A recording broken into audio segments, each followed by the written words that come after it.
Assalamualaikum warahmatullahi wabarakatuh dan salam sejahtera kepada Encik Syahrul Aman bin Ahmad, pensyarah kepada subjek Kenegaraan Malaysia SADN 1033 Malaysian Nationhood Studies. Pada hari ini kami daripada kumpulan 20 bagi sesi 2022-2023 dalam kurungan JJ 222 akan membuat pembentangan mengenai tokoh kemerdekaan yang telah dipilih oleh kumpulan kami. Tokoh kemerdekaan yang kumpulan kami pilih adalah Ibu Zain. Assalamualaikum dan salam sejahtera. Nama saya Muhammad Akram binti Husin, nombor matriks 211044. Tugas video berkumpulan SADN 1033 kenegaraan iaitu tokoh kemerdekaan.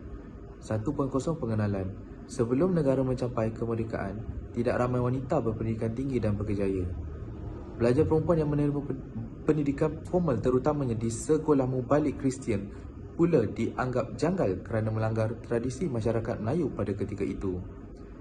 Hal ini kerana majoriti anak gadis hanya menimba ilmu secara tidak formal di rumah. Namun, perkara ini tidak berlaku pada Ibu Zain atau nama sebenarnya Haja Zainun Sulaiman. Anak kepada guru bahasa Melayu, Sulaiman dan Siti Saharia Haji Kamis ini telah menerima pendidikan awalnya di sekolah rendah perempuan Metodis Kampung Belanda, Tenggara Melaka. Wanita yang dilahirkan pada 22 Januari 1903 di Kampung Nyalas, Melaka dianggap pelopor kepada wanita Melayu khususnya dalam bidang pendidikan dan pemimpin wanita berwibawa. Seterusnya 2.0 pendidik yang mendidik anak bangsa. Tahun ini merupakan tahun yang ke-65 rakyat Malaysia menyambut kemerdekaan. Kini Malaysia semakin membangun mengikut aras pemodenan selaras dengan kemajuan negara luar. Hal ini amat memberangsangkan dan amat membanggakan rakyat Malaysia dengan segala pencapaian yang diperolehi. Tetapi, tahukah rakyat bahawa di sebalik kejayaan dan perkembangan yang diperolehi, terdapat tokoh-tokoh yang amat bekerja keras demi mencapai kemerdekaan dan kebebasan. Maka, sekarang rakyatlah yang merasai dan menikmati hasil dari usaha mereka. Kita patut mengingati dan menghargai semua usaha-usaha yang telah dilakukan. Di dalam perbincangan ini, kita akan mengupas tentang perjuangan tokoh kemerdekaan iaitu Tan Sri Haja Zainun binti Munshi Sulaiman atau lebih dikenali sebagai Ibu Zain. Seperti yang diketahui, Ibu Zain merupakan pejuang kemerdekaan wanita dan amat dikagumi. Sebelum Malaysia mencapai kemerdekaan, golongan wanita yang berpendidikan dan berkejayaan adalah tidak ramai. Hal ini kerana faktor kemiskinan yang menimpa rakyat dahulu. Selain itu, pendidikan merupakan perkara yang tidak penting dan anak gadis hanya menimba ilmu di rumah saja. Dahulu kebanyakan pendidikan formal hanya di sekolah-sekolah mubalik Kristian. Sesiapa yang bersekolah di sini akan dianggap melanggar tradisi masyarakat Melayu. Assalamualaikum, saya Muhammad Azman bin Ali, nombor matrik 284046. Saya akan membacakan penubuhan kumpulan ibu sepakat 1945. Semangat kemerdekaan itu tidak semestinya untuk negara semata-mata. Bahkan juga kemerdekaan kaum wanita. Kaum wanita adalah golongan yang agak terpinggir dan tersisih masyarakat dan dianggap lemah. Ibu Zain telah menyelamatkan nasib kaum wanita dengan penubuhan kumpulan ibu sepakat pada tahun 1945. Ketika itu zaman penjajahan Jepun sedang bermerajalela dan menzalimi penduduk tanah Melayu. Kesungguhan kaum wanita memperjuangkan nasib penduduk tanah Melayu telah mendapat perhatian daripada Datuk Onn Jaafar yang ketika itu merupakan pemimpin tanah Melayu. Kumpulan Ibu Sepakat telah bergabung dengan penggerakan Melayu Semenanjung yang berada di bawah pimpinan Datuk Onn Jaafar. Mereka mempunyai misi dan visi yang sama, iaitu menentang penjajah dan mendapat pemeriksaan penduduk tanah Melayu. Pada tahun 1946, Ibu Zain telah dilantik sebagai Ketua Pungutan Derma Kebangsaan di bahagian kaum ibu bagi menggerakkan Melayu Semenanjung yang ditubuhkan di Johor Bahru dan diketuai oleh Azizah Jaafar. Assalamualaikum, saya Muhammad Azman bin Ali, nombor matrik 284046. 4.0 cadangan meraihkan Hari Wanita pada 25 Ogos setiap tahun.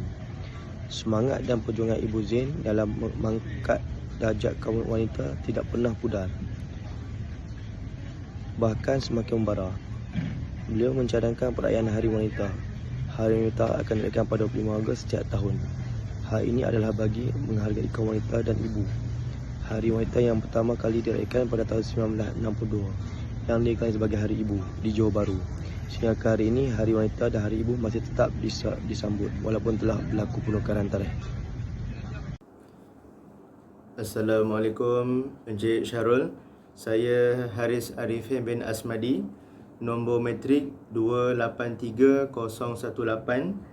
Baik, bahagian saya di dalam pembentangan ini adalah mengenai penyertaan Ibu Zain di dalam Pandu Puteri. Jadi Ibu Zain sangat mencintai hal ehwal wanita kerana beliau ingin memberi inspirasi kepada wanita-wanita di luar sana, terutamanya kaum Melayu pada ketika itu, untuk terlibat dalam aktiviti sosial yang sihat seperti menyertai Pandu Puteri. Jadi Ibu Zain merupakan wanita Melayu pertama yang menyertai pergerakan Pandu Puteri, dan Ibu Zain juga telah dilantik sebagai setiausaha Pandu Puteri dan juga telah menyertai Jambori Pandu Puteri di Colombo pada tahun 1954. Jadi Ibu Zain dia sangat terperinci sehingga dia nak memastikan bahawa Pandu Puteri ini mempunyai aktiviti yang sesuai dan boleh dilaksanakan oleh wanita, dan dia memastikan bahawa pergerakan ini, dia punya aktiviti itu bersesuaian dengan ajaran Islam. Sebabnya pada zaman itu memang kebanyakannya gerakan-gerakan ini banyak diadaptasi daripada negara luar. Baik, saya akan pergi kepada poin yang seterusnya, iaitu peranan wanita dalam pembangunan Malaysia.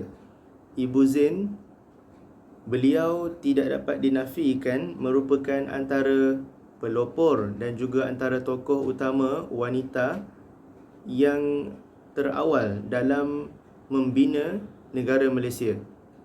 Pada selepas zaman kemerdekaan, kita tidak menafikan bahawa peluang para wanita untuk belajar dan mendapat pendidikan formal agak sukar. Jadi di sinilah Ibu Zain memainkan peranan beliau untuk membantu supaya wanita di luar sana dapat pendidikan formal, kerana mereka sedar,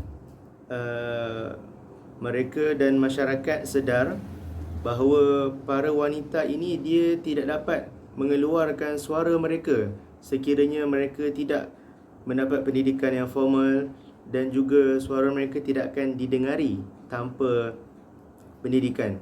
Jadi kita dapat menyaksikan bahawa Ibu Zain sangat mementingkan pendidikan supaya wanita dapat sama-sama terlibat dalam membangunkan Malaysia, dan juga apabila mereka mendapat pendidikan yang formal, mereka juga dapat menyertai bidang politik dan juga menjawat jawatan yang tertinggi di dalam pentadbiran awam.